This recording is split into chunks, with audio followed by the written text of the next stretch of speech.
Hello and welcome to the Bill Austin Radio Studio, and we're here for Bottom of the Six. I'm here with Jason Teeter, Will Anderson, and me, Jack Helmer. We've got a packed schedule today. Before we get into it, we do want to say happy birthday to Blaze. As you're listening right now, the 42nd birthday. It's crazy even thinking it's been here for 42 years, but happy birthday to Blaze, 42nd birthday. But let's now get into our loaded schedule we got. We'll start with the MLB as they're playing currently the Yankees and the Guardians as the Yankees lead 3-2 in Game 4. But we'll start with the Mets right now. The Mets just recently beat the Dodgers, and now the series is at a 3-2 Dodgers leading, heading to Dodger Stadium. Jason, we'll start off with you. Do you think the Mets have a chance in Game 6 and 7 to somehow revitalize and move on to the World Series, or are the Dodgers going to stay calm and get one of the wins?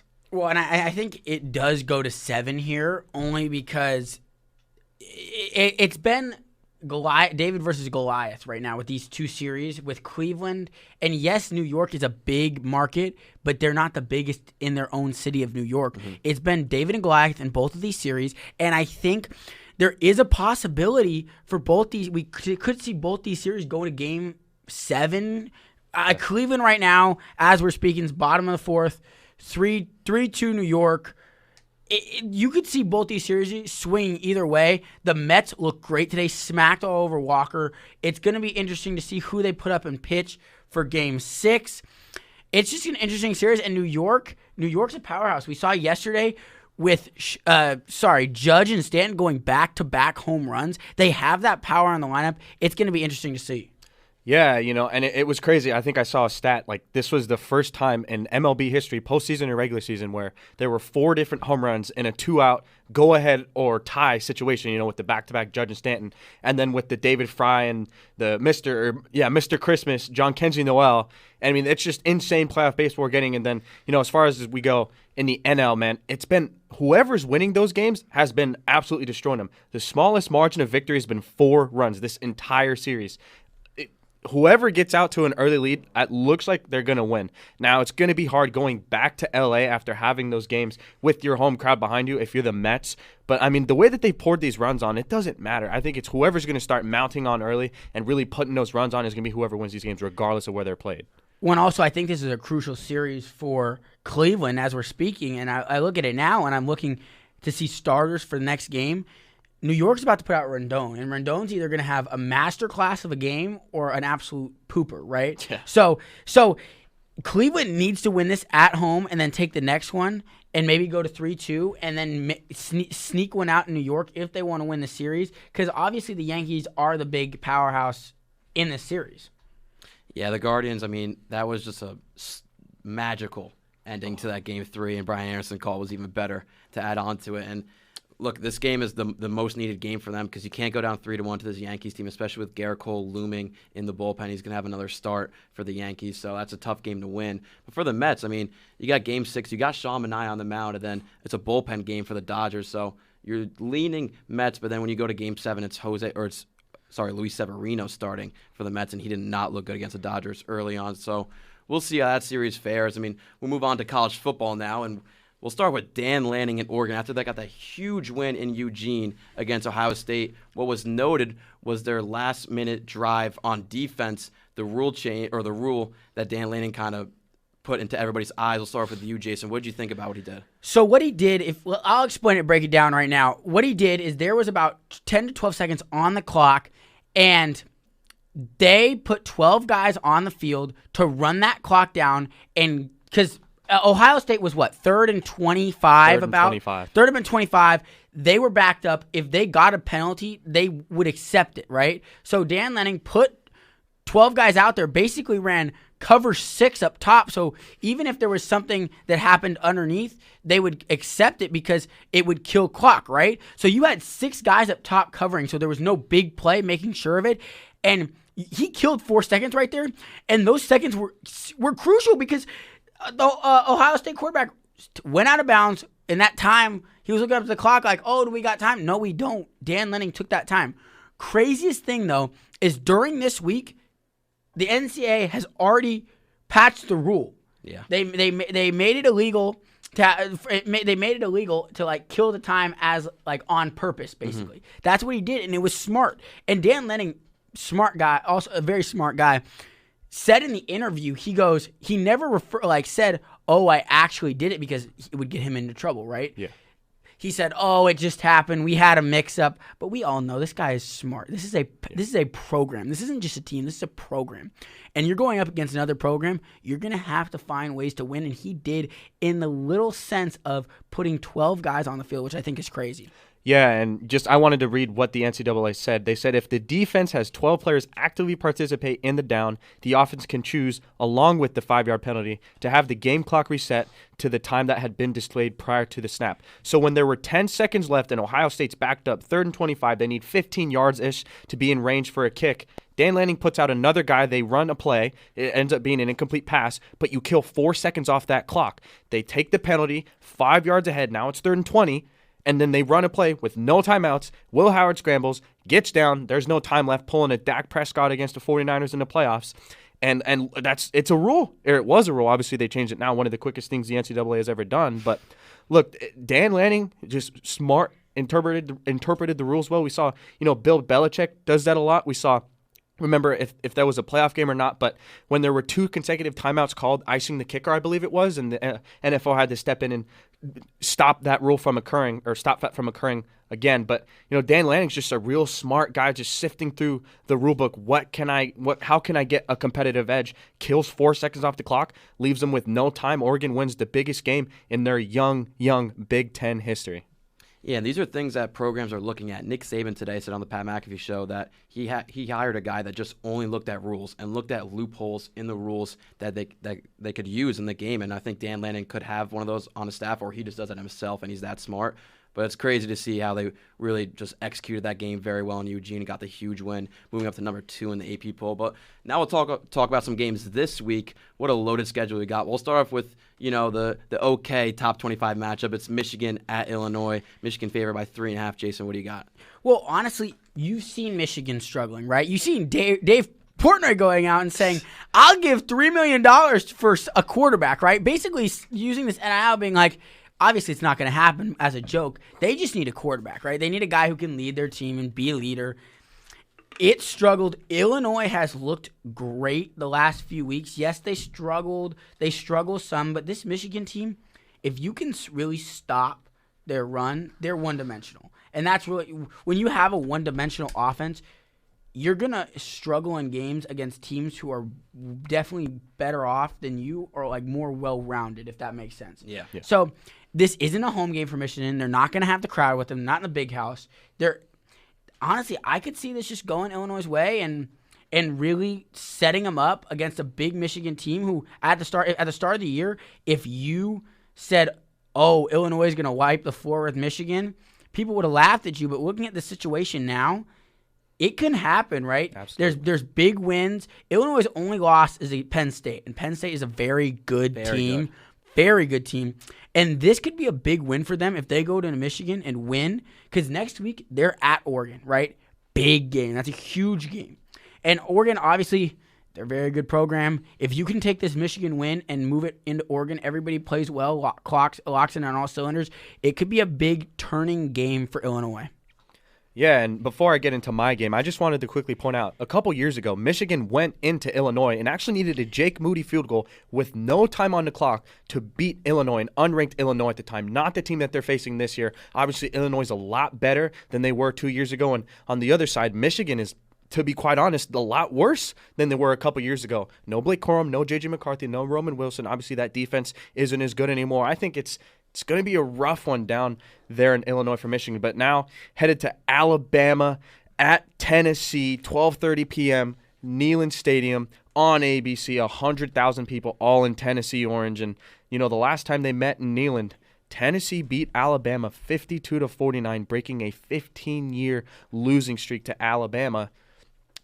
Now, of course, 2023, Bama beat Tennessee, but it's all about this year. And what's at stake? Well, the loser of this game is 100% out of the SEC championship game and will have to win out and get some help from some other SEC teams losing in order to get themselves into the new 12-team playoffs. And if we look at some of the stats here, Jalen Murrow, 96 for 132, 1,483 yards, 12 touchdowns, 4 interceptions. He's got 3 picks in his last 2 games. So he's got to, start ramping it up. He's got to be better, cleaner in the pocket. And as far as Nico Iamaleava goes, pretty much the same passing stats, 7 touchdowns, 3 interceptions. He's going to need a clean pocket. We've seen him struggle specifically when he doesn't have some sort of rollout or, clean pocket. He's got a 29.8 PFF grade when under pressure, and Bama's offense is going to have to be majority pass because Tennessee's got one of the top 5 run defenses in all of college football, and they're holding quarterbacks to 2.8 rushes 2.8 yards per attempt. So I think the keys to this victory is going to be for Bama, let Murrow sling it. You're not going to run a ton,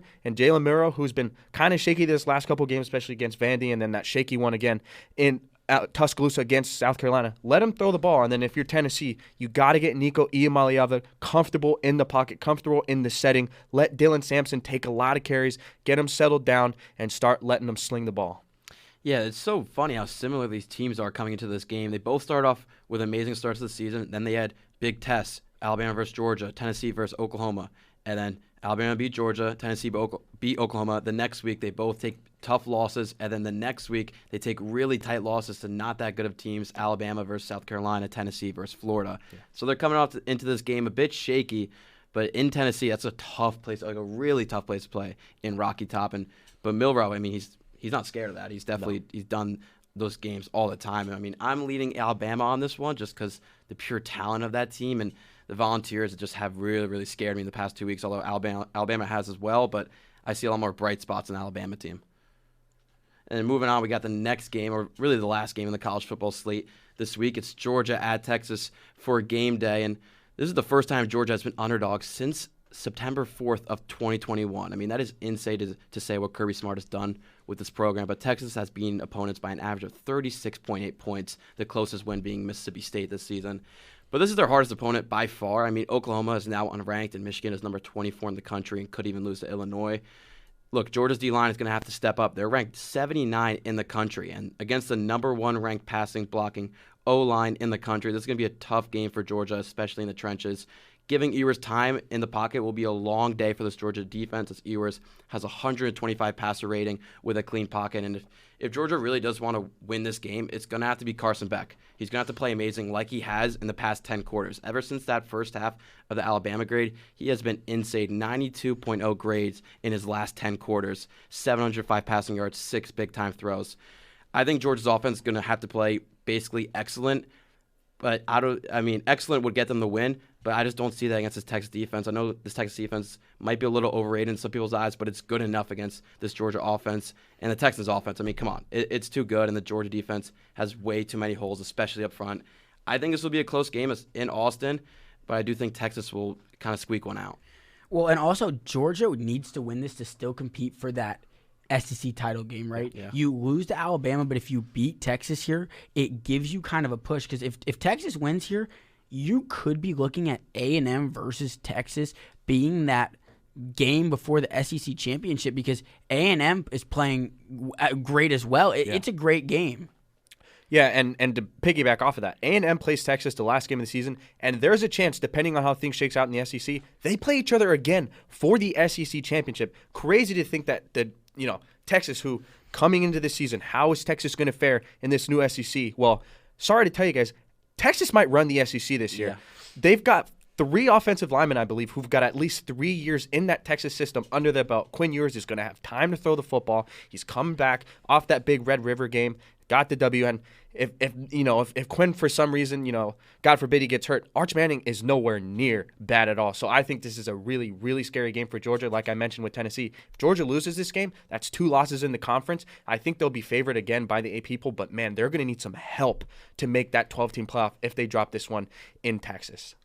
And talking about this Texas team right now, I mean, they have not wavered at all this season. It's probably the only team in college football in the top 25 AP poll that has not wavered. They walked into Michigan, they killed them. A Red River rivalry game, which is supposed to be a close game. It has been every single year. They smoked Oklahoma. I mean, if they take this Georgia team and they beat them handily, do you guys think they are up there with 2019 LSU, 2020 Bama? No, there's no way. Just off of pure NFL talent, yes. Don't get me wrong. This Texas team is very good. Yeah. I love their offensive line. They have a bunch of guys who can start day one when they get in there, right? But when you look at that LSU team and look at how they've produced, that LSU team to me is scary just to look at. It definitely could be in the conversation, but you're going to have to wipe the floor with the rest of your opponents, get out of the SEC clean, and you're playing some really good teams coming out of the stretch. Like that A&M game, A&M is not terrible, right? No. And I don't want to say this, but Vandy next week at Vandy, they got the crowd kind of pumping with them, They right? can play spoiler. They can play spoiler. You're going to have some tough games. And with LSU just walked the floor. They walked the floor all the way through. They were such just a pure good team. Now, I think if Texas runs the entire table, runs through the 12-team playoff, wins the Natty, maybe we have that conversation. But I think, we got to look back. LSU, Alabama, 2019, there was like literally 50 players at any given time on that field that went into the NFL. And I think we're starting to see that, if Texas plays a team like Bama or something in that SEC championship game, there's going to be a lot of NFL talent. But I think as far as like 2001 Miami, 2020 Bama, 2019 LSU, like those are some of the upper echelon teams. I think Texas is in a tier just below that, but they're knocking on that door the way they're playing. They have not faltered all season, like you mentioned. Well, I want to piggyback on a point you made earlier. You said that we could end up having a Texas A&M 2 weeks playing them at the final game of the season and the SEC championship. Another thing that people aren't talking about is Army and Navy. I was just going to say that. They are ranked 23 and 25 respectively. They have been wiping the floor with these opponents. Their common opponent coming up is Notre Dame, right? Number 12 ranked Notre Dame. And you know what? Notre Dame has issues, and both these teams look well-rounded. I'm going to say this, I look at both their schedules. If both these teams make it through Notre Dame, they're going to be playing each other for a potential college playoff spot come that last game of the season, and then both these teams will have ran the American, and even with that loss, they will still. It looks like as long as North Texas loses one of their conference games, they will play that game next week. What will happen, and this is just a potential scenario for college football, the college football playoff. What happens if Army wins one, Navy wins the other?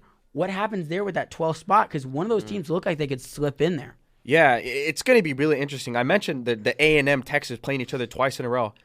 There could be a similar situation with Army-Navy playing each other in the American Conference Championship and then again in the Army-Navy game, the standalone game, and that could have real college football playoff implications, something that we never thought would happen. And both of these teams, hard-nosed football, wing T, they're going to run it down your throat. And if they can pull off both of these teams, if they can beat Notre Dame, they're going to play twice in back-to-back weeks for a college football playoff spot, and it'll be something like we've never, ever seen in college football before. I mean, what a year to have the first time of the 12-team playoff. I mean, right now college football is just thriving. We have an amazing weekend coming up with the games we previewed. Now let's get into another sport. We got the NBA starting up on Wednesday night. We'll run through me and Jason's award predictions. Go rapid fire for you, Jason.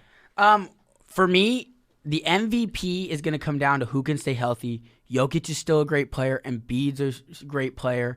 Wembanyama's great. He's getting too much hype for me for an MVP consideration. And I'm going to kind of go out of left field because I like to go off a most valuable player on your team. Think about it. Jokic has help. You have Embiid having help. And I know a lot of the Bay will love to hear this. I think if the Warriors have as good as a year they're going to do, Steph could come out with another MVP because Embiid has had his injury issues. Same with Jokic. And this is kind of just a dark horse. Obviously, there's the Giannis, the Embiid, the Jokic. But if, you know what, with how the Warriors have played in the preseason, if they can put a team around him and he can, after losing Clay, if he can bring this team to even like the number 3 seed, and he puts up, 35 a game, puts out some good assist numbers, his three-point percentage goes up, I could see him win the MVP. What about you, Jack? Yeah, that's actually a great take. I mean, it felt like kind of there was a little bit of chatter, maybe is Curry leaving his prime, is he getting old? But that Olympic performance just kind of shut all that down. So if he rides that hot wave into the season, that would be very cool to see. For my MVP, I got Luka. I think he finally breaks through. I mean, after he almost won it last year, and his chemistry with Kyrie was so high last year, I expect them to just stay the absolute same. They made it to the finals. I'm on Luka this year. I think he finally gets his first one. But now we'll go Rookie of the Year. What do you got? Honestly, this year's Rookie of the Year, we're just throwing darts at a board. It is, yeah, It's there's no true guy. Now, next year, oh my gosh, don't even get me started. After watching Ace play last night, and then Cooper, who I haven't watched him play, but all the hype is around him. You could have Ace and him fighting for a spot. But let's focus on this year. I'm going to hop on the Dalton Connect train. After what happened last night and having Snoop come out and say, West Side Connect, I love the kid. He comes out because, honestly, LeBron doesn't have as much help as he had in previous years. You have a guy, he could be a six-man. He could come out there. And, yes, this is development over the season. But if he's playing like he did last night and comes out in big moments, he could easily take Rookie of the Year over Reed and some other guys who are just going to be rotational players. He's gone so under the radar because of all the Bronny talk in the Lakers, and people don't remember. Connect was a top 3 player in college basketball last season with Tennessee. For my Rookie of the Year, I'm going Reed Shepherd. On the Rockets, I don't care if he's a six-man. I don't care if he's a starter. He's a 5-tool player. He's been lighting it up in the preseason. I loved him at Kentucky, and I think in the Rockets system, the young squad, I think he thrives. I got Reed Shepherd for my Rookie of the Year. Now let's go Defensive Player of the Year. Okay, this is a very interesting award for me over the years because it's gone a bunch of different ways. I know Wembanyama is such a great player, and I think that's the easy pick. It's the easy Victor. pick. Victor is an absolute dog. He gets blocks. He does a bunch of great things. Yes, you could have some guys sneak in and out. Yes, Rudy is still there, but Rudy's declining later in his career. You can have some guys, but I think Victor's just the easy pick. Oh, yeah, I'm right with you. Victor as well. I think controversially, he could have won it last year, but now I think sophomore season, they'll give it to him. Let's go for the finals now. What's your prediction? Who's winning it? Who's in it? So this is an issue for me, right? The Bucks didn't get better, and a lot of people are saying Bucks. They didn't get better in my eyes. Dame is great, but they might need another year to mesh. I love Philly, but can PG stay healthy? If PG can stay healthy for half the season and stay healthy through the playoffs, I have them. I'm not going to go with it. I'm going to go the New York Knicks. And I know, Jack, I know you love the Knicks. You're a Knicks fan. I just love them because Thibodeau, when he was with Cat played at a different level. Yes. A different level. And if he can replicate that, it's amazing. So I'm going to have them coming out the East. And then the West, I'm not going to go with my Sacramento Kings, even though I think there's a chance DeMar comes in there and we play great. I'm going to go out and take kind of I'm going to go say Timberwolves. And I say this only because I love what Rob Dillingham's doing. Mm-hmm. I love what happened last year. You can have some things come through. Yes, with the big Cat trade, maybe they come out and shock some people. And so, and taking out of that, I'll have the Knicks go all the way, just to silence the haters. I love that the well-builtness of the team. I didn't like Dante leaving because that messes with the team chemistry, but you make it happen. Yeah, I have Knicks making the finals. Like you said, this lineup is so good with Cat and OG. You got McCall adding to the lineup. It is a scary lineup. You talked about the Knicks, so I won't get into them. I do like the Timberwolves pick. I mean, it's crazy to think that either Donte DiVincenzo or Naz Reid is going to be on their bench. That is crazy to think either one of those probably will win Sixth Man of the Year. But for who's coming out of the West and who I think is going to win it all, I think it's going to be the Thunder. Last year they were a young team in the playoffs and they beat the Pelicans. They swept them. After that, they kind of got exposed in the second round because they didn't have no experience. Now they have experience, and their offseason was amazing. They added Alex Caruso, a much-needed spot-up shooter for this team. They got Hartenstein as either a backup or they can move Chet to the 4 and have Hartenstein as the 5. You got SGA, you got Jalen Williams. I mean, don't forget Lou Dort. Shout out ASU. I mean, I think the Thunder, this team is so young, and it's also so experienced, and they're so talented. I got them going all the way this year. Yeah, they can play a big boy lineup. They can play small ball. They have a very diverse lineup, just like the Knicks, and you could definitely see Knicks Thunder coming out. Now, let's switch our focus over to the NFL, right? We had some big receivers traded. Devontae to the Jets will kind of give us a little rundown on that. Yeah, Devontae to the Jets. I believe it was a third rounder and then another conditional pick depending on what the Jets do and what Devontae ends up doing. This new Jets offense, man, Aaron Rodgers, Breece Hall, Braylon Allen, Devontae Adams, Garrett Wilson, Allen Lazard, Mike Williams, Tyler Conklin. I mean, these are a lot. This looks like a really good team on paper. Contended really well with the Bills on Monday Night Football. Aaron Rodgers is doing a lot for that team, even with his age and, is he falling off? How's his ankle doing? This and that, his Achilles. I like him a lot with Davante Adams. It opens up the playbook. Aaron Rodgers likes a lot of quick game. The Jets run a lot of quick game. It's not really working right now. You put Davante in there, kind of shift everybody over a spot. Mike Williams isn't going to be on the field as much. I think that honestly helps the Jets a lot.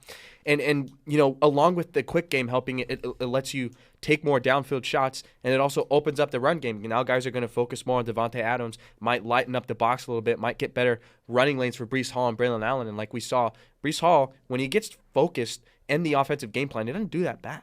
No, and this is the thing. The AFC East receivers are scary now because the Bills were trying to get Davante. That's what the word was around the league was the Bills were trying to get Davante, and when this trade went down, they immediately switched back to Amari Cooper. They had them both as options, and Amari Cooper makes this offense way, way, way better, right? Amari Cooper can kind of take this offense, and Keenan Coleman doesn't have to be a number one guy, and I think he's a better number two than a number one No right doubt. now. And honestly, the AFC East receivers, you look at them, yes, the Patriots kind of don't really have their stud, but three teams with some stud receivers, it makes the AFC better. And honestly, just the trades and how quickly they came, it shows that teams are looking for help this year. Oh, yeah. Yeah, no doubt. I mean, you're talking about the Jets. It's tough as a Jets fan. It's tough to see because it might be too little, too late. You're 2-4. You're gonna have to go on a crazy win streak, and then for the Bills, that is crazy to add that to the receiving core. But that'll do it for us here from Bill Austin's radio station for Bottom of the Six. I'm Jason. I'm Will Anderson. And I'm Jack Kemmler, and we'll see you next week at the same time. See y'all.